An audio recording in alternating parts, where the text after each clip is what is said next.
ओम शांति। आज के वरदान, बाप दादा के वरदान अपने बच्चों के प्रति। डेट 21 अप्रैल 2022।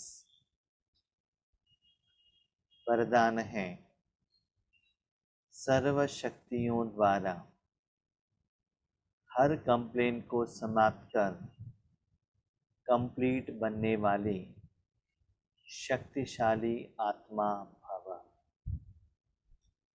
सर्व शक्तियों द्वारा हर कंप्लेंट को समाप्त कर कंप्लीट बनने वाले शक्तिशाली आत्मा भव। आत्मा शक्तिशाली कब बनती है? जब उसको कोई बीमारी नहीं रहता है तब शक्तिशाली बनता है। जैसे आपके पास भी तन रूपी साधन है, उस तन में कोई बीमारी आ गया तो तन वीक हो जाएगा। उस तन से आप कर्म नहीं कर सकते हो, सुस्ती हो जाएगा। वर्तमान समय में हम देख रहे हैं, कर्मों के हिसाब किताब के कारण मेडिसिन लेते हैं, बीमारी आएगा, एक बीमारी खत्म होगा दूसरा स्टार्ट होगा, वो खत्म होता ही तीसरा स्टार्ट हो जाएगा। और ये सभी ट्रीटमेंट के लिए जो मेडिसिन लेते हैं उसका साइड इफेक्ट स्टार्ट होता है। एक बीमारी के लिए जो मेडिसिन देते हो और एक बीमारी के लिए अपोजिशन काम करता है। तो ऐसे आत्मा तन के कारण वीक हो जाता है।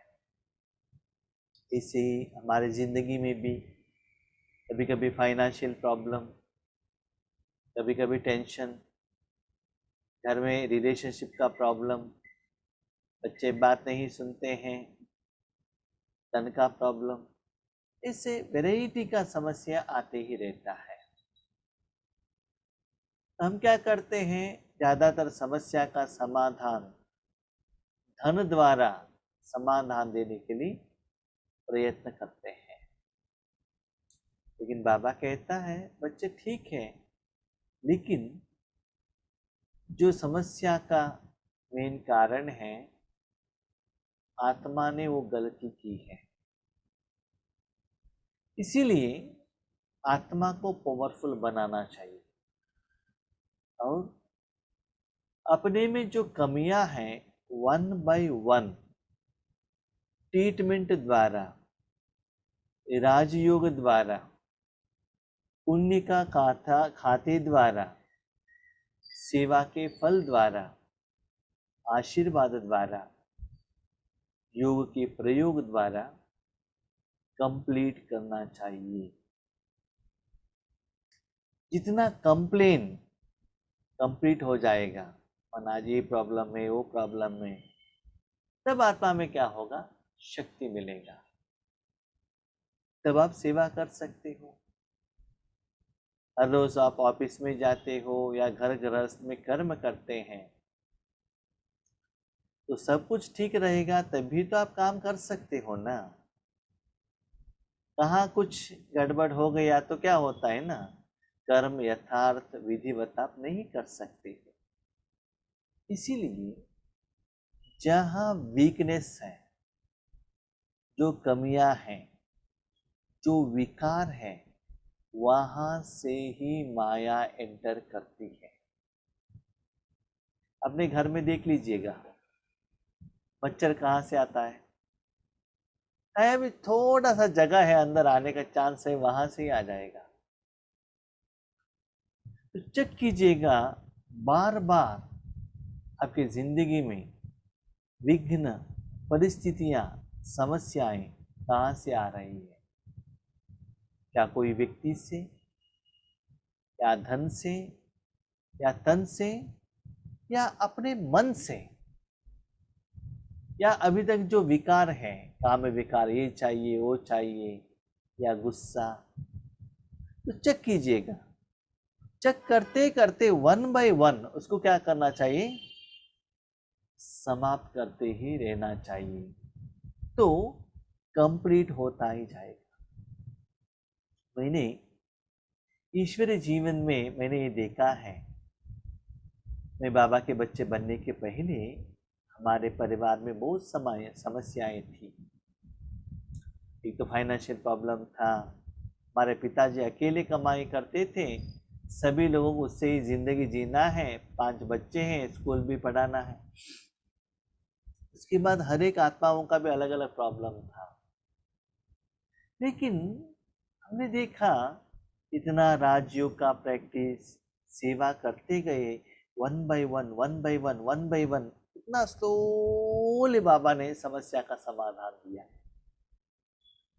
और रिसेंट भी मैं देख रहा हूँ, जन से हिसाब किताब सेटलमेंट होता ही गया, एक एक आत्माओं का, भाई बहनों का कुछ हिसाब किताब सेटलमेंट, माना उनका जिंदगी वो कर रहे हैं। साथ में मैंने ये भी देखा, रिसेंट 1-2-3 साल से कोरोना के कारण घर में है, तो इस समय में भी ये जो घर का लैंड है उसका डॉक्यूमेंट्स रेडी करना और उसका सभी क्या बाउंड्री डालना, तो ऐसे स्लोली बाबा क्या कर रहा है, वन बाय वन समस्या का समाधान दे रहा है। वो भले धन का रूप में हो, या तन का बीमारी के रूप में हो, या जन के रूप में हो, या मन के रूप में हो, या योगी का अच्छा अनुभव के रूप में हो। मैं देख रहा हूं slowly Baba one by one एक एक समस्या को लेकर राजयोग के द्वारा उस समस्या का समाधान मिल रहा है। और जितना ये सभी समस्या का समाधान मिलता है ना, तो मन स्ट्रांग होने के कारण आप निरंतर बाबा की याद में, तीव्र पुरुषार्थ में और निरंतर सेवा में आप रह सकते हो।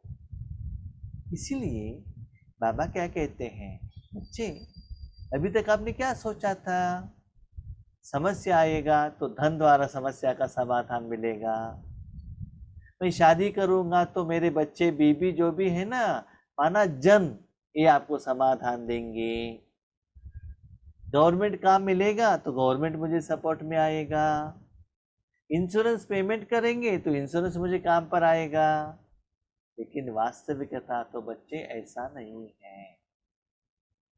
तो सच्चाई क्या है, राजयोग द्वारा ही, योग के प्रयोग द्वारा ही ये सारे समस्याओं का समाधान मिलेगा और परमानेंट सॉल्यूशन मिलेगा। तब आत्मा क्या हो सकती है, शक्तिशाली हो सकता है। अब कितना भी अच्छा फूड खा लो, लेकिन आपके अंदर आपका लीवर ठीक नहीं है, इंटेस्टाइन ठीक नहीं है, तो जो खाते हो ना वो हजम नहीं होता है, वो एनर्जी होकर कन्वर्शन नहीं होता है। तो वैसे ही कभी कभी क्या होता है ना, आप बहुत अच्छा ज्ञान सुन रहे हो, सुना रहे हो, ईश्वरी सेवा कर रहे हो, लेकिन अपने में जो कमियां है ना, विकार है ना, उसको आपने समाप्त नहीं किया, तो ये सेवा का फल, वो सुख जितना मिलना चाहिए वो आपको नहीं मिलता है। तो आप में क्या कमियां है आप ही देख सकते हो, और किसी को पता नहीं चलता है, क्योंकि मन रूपी साधन के साथ आप कनेक्टेड हो। आपका मन कैसा है, कितना खुश में है, कितना टेंशन है, कितना दर्द है, कितना आपको बीमारी है, आप ही जानती हो ना। और जब बीमारी को ट्रीटमेंट देगा तो बीमारी कितना कम हुआ है, वो एहसास भी आपको ही होता है। इसलिए अपने को सूक्ष्म चेकिंग करो और भगवान के साथ द्वारा हर समस्या का समाधान लेते चलो। अंदर में अगर कोई भी कमी है तो उसके कारण को समझकर निवारण करो, क्योंकि माया का नियम है कि जो कमजोरी आप में होगी, उसी कमजोरी द्वारा वह आपको मायाजीत बनने नहीं देगी। तब एक बात कही, माया का नियम, रूल है, कि आप में जो कमी है वहां से ही माया एंटर होती है। ठीक है, इसलिए अपने को चेक कीजिएगा। कभी कभी क्या होता है ना, हम बीके होने के बाद हमारे कभी किसी को कहना भी अच्छा नहीं लगता है। बहुत सारे लोग पूछते हैं, आप तो बाहर का खाना नहीं खाते हैं, इतना सिस्टमेटिक डिसिप्लिन में रहते हैं, फिर भी आपको इतना बीमारी आता है क्या? इतना राजयोग करते हैं फिर भी आपको गुस्सा आता है क्या? आप कहते भगवान आपके साथ में है फिर भी आप रो रहे हैं। तो लोग तो पूछते हैं ना, तो ये सभी होने के बाद भी हमारी जिंदगी में ऐसे क्यों है? इसका मतलब वो सभी साधन व्यक्ति शक्ति को हम ठीक से यूज नहीं कर रहे हैं। कभी कभी लौकिक दुनिया में भी हमने देखा है, डॉक्टर्स पेशेंट्स को कहते हैं ऐसे करो वैसे करो, ऐसे करना चाहिए वैसे करना चाहिए, लेकिन थोड़ा समय के बाद डॉक्टर और नर्स को ही बीमारी आ जाता है, अब क्या कहें? तो और किसी को कहना बहुत आसान है, लेकिन अपने जिंदगी में वो समस्या आता है ना, उसको फेस करना बहुत मुश्किल है। इसलिए बाबा कहते हैं बच्चे वर्तमान समय में अब उसको देखकर ट्रीटमेंट नहीं देंगे ना, तो आगे वो और भी विकराल रूप में आ जाएगा, और भी शक्तिशाली होकर आ जाएगा।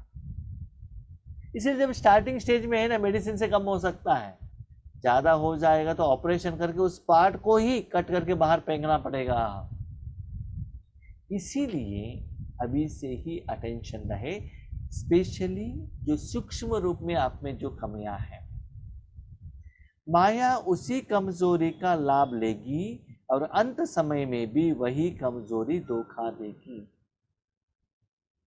मैं समझता हूं हम सभी इतना तो हमारे पास जानकारी होगा कि क्या विकार है क्या ठीक है, उसको समाप्त किया है कि नहीं किया वो बात अलग है, लेकिन क्या राइट है क्या रॉन्ग है इतना ज्ञान तो मिला है कि इसके साथ इस ज्ञान के आधार पर हमको ये भी समझ में आता है कि मेरे में क्या कमियां हैं, वो भी तो पता चलता है मुरली द्वारा। भले हम किसी को नहीं बताते हैं मुख द्वारा, लेकिन खुद को तो जरूर मालूम रहता है मेरे में ये कमियां हैं, मैं ये नियम फॉलो नहीं कर रहा हूँ, ये श्रीमत से मैं नहीं चल रहा हूँ, मेरा योग ठीक नहीं है, ज़्यादा समय बैठने को नहीं होता है, अनुभव नहीं होता है, बार बार गुस्सा आता है, विकार आता है, अभिमान है। अरे को इतना ज्ञान तो आ गया है कि मेरे में क्या कमियां है, माना कारण तो समझ में आ गया है, बीमारी तो समझ में आ गया है। जैसे कि स्कूल में भी जब समस्या रहते हैं ना, 1 बाय 1 हैंड करते हैं, बच्चों को स्कूल में भेजना है, माँ को हॉस्पिटल भेजना है और कार को रिपेयर करना है, ऐसे 1 बाय 1 एक एक प्रोजेक्ट ले लेते हैं ना। कभी कार का हो गया, नेक्स्ट बड़ा बिल्डिंग ले लेंगे, तो ऐसे प्रोजेक्ट लेते हैं ना, तो पैसे द्वारा कमाई द्वारा उसका समाधान करते हैं ना, वैसे ही सूक्ष्म चेकिंग करके अपने बीमारियों को समाधान दे दो। इसलिए सर्व शक्तियों का स्टॉक जमा कर शक्तिशाली आत्मा बनो और योग के प्रयोग द्वारा हर कंप्लेंट को समाप्त कर कंप्लीट बन जाओ। तो बाबा कहता है बच्चे किस समस्या कब बाहर आएगा पता नहीं चलता है, इसलिए स्टॉक करके रख दो सर्व शक्तियों को। कभी कभी क्या होता है ना, थोड़ा जो कमियां है वो सूक्ष्म रूप में रहता है, हमको पता नहीं चलता है, लेकिन एक दिन वो इतना बड़ा बन जाता है, उसका समाधान लेने के लिए हमारे पास क्या नहीं रहता है, पावर एनर्जी पैसा नहीं रहता है। इसलिए अभी स्टॉक करके रखो। अभी देखो कोरोना के समय पर बहुत सारे लोगों को ये तो देख लिया है, हाँ हमको 2 लाख रुपए सैलरी है ना, हाँ है, तो क्या 2 करोड़ रुपए का अपार्टमेंट ले लेंगे, ठीक है, 50 लाख का व्हीकल ले लेंगे, ठीक है, साल में 4 लाख पेमेंट करने वाले इंटरनेशनल स्कूल में बच्चों को एडमिशन दे देंगे, ठीक है। फाइनली क्या है, 2 लाख के सैलरी में 1 लाख रुपए या 1,25,000 EMI में चला जाएगा। ओके, सैलरी आ रहा है 1,25,000 EMI में जा रहा है। कोरोना के कारण आपका काम चला गया, फिर क्या आंसर क्या है? घर में है लोन, 2-3 महीना काम नहीं है, EMI तो पेमेंट करने वाले माना है, करना ही है।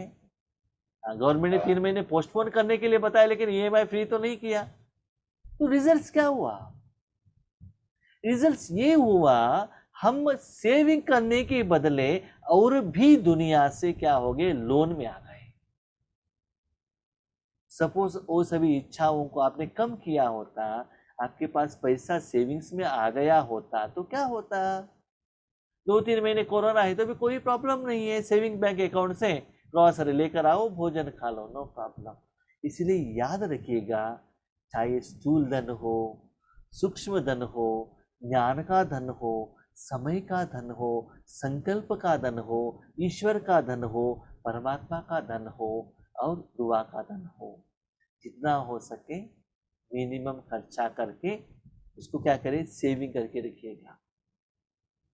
याद रखिएगा, कर्मा फिलॉसफी, जो भी आप सेविंग्स करते हो ना, उसका वो सब कुछ आप ही अनुभव करेंगे और किसी को आप दे नहीं सकते हो। साथ में जितना भी आपने लोन किया है वो भी आपको ही पेमेंट करना पड़ेगा और कोई पेमेंट नहीं करेंगे, तो दोनों आपका ही हिसाब किताब है।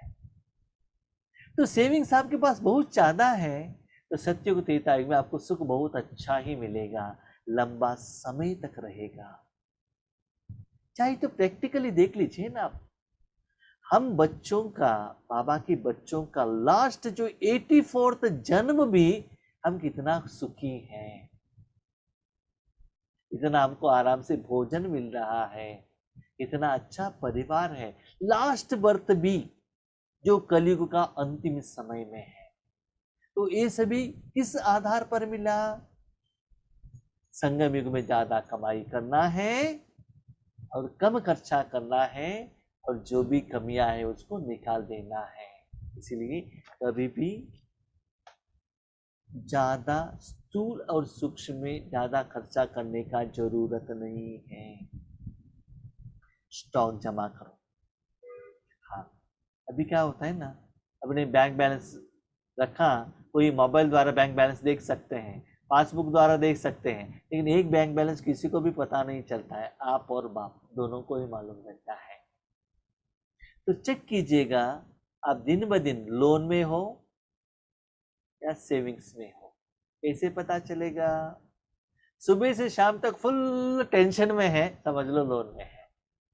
लोगों के साथ टेंशन, धन के साथ टेंशन, फाइनेंशियल जहां भी इन्वेस्टमेंट करते हैं प्रॉफिट नहीं मिलता है, टेंशन।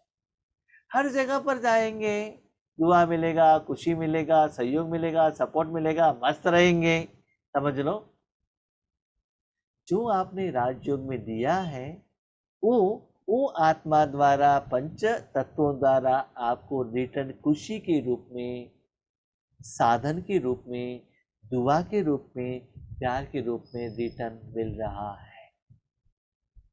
उससे आपको पता चलता है आप देवता हो या कलयुग के लेवता हो, क्योंकि आपको पता चलता है ना स्वीट क्या है और मिर्ची क्या है, तो पता चलेगा ना कि दुख क्या है सुख क्या है, पता चलता है ना। तो दुख खत्म होता जाएगा, सुख आता जाएगा। तो शक्तिशाली आत्मा बनो और योग के प्रयोग द्वारा हर कंप्लेंट को समाप्त कर कंप्लीट बन जाओ। तो बाबा कहते जो भी कंप्लेंट हो तो योग के प्रयोग द्वारा उसका समाधान हो। हम किसी से फाइनेंशियल सपोर्ट ले लेते हैं, पैसा ले लेते हैं, लेकिन वो भी आपके ऊपर लोन के अकाउंट में आ जाएगा। किसी से उधार लिया तो क्या होता है ना, अभी समझ लो आपने बैंक से 1 लाख रुपए ले लिया, ठीक है, उस 1 लाख रुपए का आपने खर्चा किया, नो प्रॉब्लम, लेकिन 4 महीने के बाद रिटर्न तो करना पड़ेगा ना। पेमेंट नहीं किया तो क्या होता है, इंटरेस्ट बढ़ता ही जाता है, बढ़ता जाएगा तो क्या होगा, एक दिन जो आपने कोलैटरल सिक्योरिटी दिया है वो बैंक वाले लेकर जाएंगे। ऐसे ही आपने दारू पी लिया, गुटखा खा लिया, तो क्या होगा? आपको उस समय कोई प्रॉब्लम नहीं आ सकता है, लेकिन लंबे समय के बाद आपका लीवर डैमेज हो जाएगा, दर्द आने लगेगा। ऐसी ही छोटे मोटे कमियां, भले आपको अभी कुछ डिफरेंस पता नहीं चल रहा है, लेकिन अभी आप ट्रीटमेंट नहीं देंगे तो क्या होगा? वो इतना बड़ा हो जाएगा, उस समय उसको आप ट्रीटमेंट भी नहीं दे सकते। यही स्लोगन याद रहे, अब नहीं तो कब नहीं। नहीं नहीं बाबा, अभी 14 साल है ना, हाँ लास्ट 4 साल करेंगे। जैसे कि लोग कहते हैं ना, एग्जामिनेशन डेट अनाउंसमेंट होने दो, उसके बाद बहुत अच्छा पढ़ाई करेंगे। नहीं, अब नहीं तो कब नहीं। सारे विक्रम को विनाश करने का समय अभी है, स्टॉक जमा करने का समय अभी है। भविष्य का समय आएगा, उस समय सेवा का समय रहेगा, पेमेंट देने का समय रहेगा। जब आप बुढ़ापे में रहते हो ना, तब आप दादाजी बन जाते हो। आपके पास कौन आते हैं? आपके बच्चे भी आते हैं, पोते भी आते हैं, गांव वाले भी आते हैं, फ्रेंड्स भी आते हैं। क्यों आते हैं? हेल्प के लिए आते हैं। तो उस समय आप कमाई नहीं कर सकते हो। क्या कर सकते हो? जो कमाई किया हुआ देने का समय है। तो भविष्य में आपके पास लोग आएंगे मांगने के लिए, लेकिन आपके पास स्टॉक जमा है, तभी तो आप दे सकते हो। स्लोगन: शांति और धैर्यता के शक्ति से विघ्नों को समाप्त करने वाले ही विघ्न विनाशक है। हर एक आत्मा की जिंदगी में अलग अलग रूप में विघ्न आ सकता है। तो विघ्न को विनाश कैसे करेंगे? सिर्फ शांत रहेंगे तो भी नहीं होगा, सिर्फ धैर्य लेगा, माना ओवर कॉन्फिडेंस, उससे भी नहीं होता है। जहां शांत रहना है तो वहां वो शक्ति को यूज करना है, जहां धैर्यता चाहिए वहां वो यूज करना है, जहां दोनों को मिलावट चाहिए वो लेना है। किसी किसी में कभी 40% 60%। तो ये दोनों शक्ति द्वारा समय के अनुसार जिसका जो जरूरत है उसको यूज करके विघ्न विनाशक बनना चाहिए। तो किस समय किस शक्ति को यूज करना है, ज्ञान भी हमारे पास रहना चाहिए। साथ में उस शक्ति को यूज करने के लिए हमारे पास स्टॉक भी रहना चाहिए। तब जो भी विघ्न आया है उसके ऊपर क्या कर सकते हो? आप समाप्त कर सकते हो, विघ्न विनाशक बन सकते हो। इसलिए देखिए, विघ्न विनाशक करके लौकिक में गणेश जी को दिखाते हैं, ठीक है। और गणेश जी का शरीर तो इतना बड़ा है, पेड़ तो इतना बड़ा है, लेकिन गणेश जी किसके ऊपर सवारी करते हैं? इधर छोटा सा क्या है, उसको क्या कहते हैं? रैट, चूहा। चूहा के ऊपर सवारी करता है। और गणेश जी का बॉडी कितना है और चूहा कितना है? तो ये क्या, इसका सिग्निफिकेंस क्या है? इससे क्या हमको समझना है? आपको विघ्न विनाशक बनना है। आपके पास जो मन रूपी साधन हर सेकंड मूवमेंट्स होता ही रहता है ना। कभी भी चूहे को देखा है 1 सेकंड कभी स्टेबल रहा हुआ हो? नहीं है ना, इधर उधर उधर इधर भागता ही रहता है। न केवल खुद भागता है, वहां भागने के कारण वहां जो भी लोग हैं ना, वो भी क्या होता है, डिस्टर्ब हो जाता है। तो आपका मन भी 1 सेकंड एक जगह पर नहीं रहता है। तो विघ्न विनाशक कौन है? अपने मन रूपी इंद्रियों को, साधन को स्टेबल करता है और उसके ऊपर मालिक बनता है, उसके ऊपर सवारी करता है। उनको कहते हैं विघ्न विनाशक। तो उस मन रूपी साधन को कभी कभी शांत करना पड़ता है, और कभी कभी उसको ऊपर स्ट्रांगली, यस बैठो इधर, स्ट्रांगली उसको इंस्ट्रक्शन भी देना पड़ता है। ये दोनों द्वारा आप अपने पास आए हुए विघ्न को समाप्त कर सकते, ठीक है। अच्छा, ओम शांति।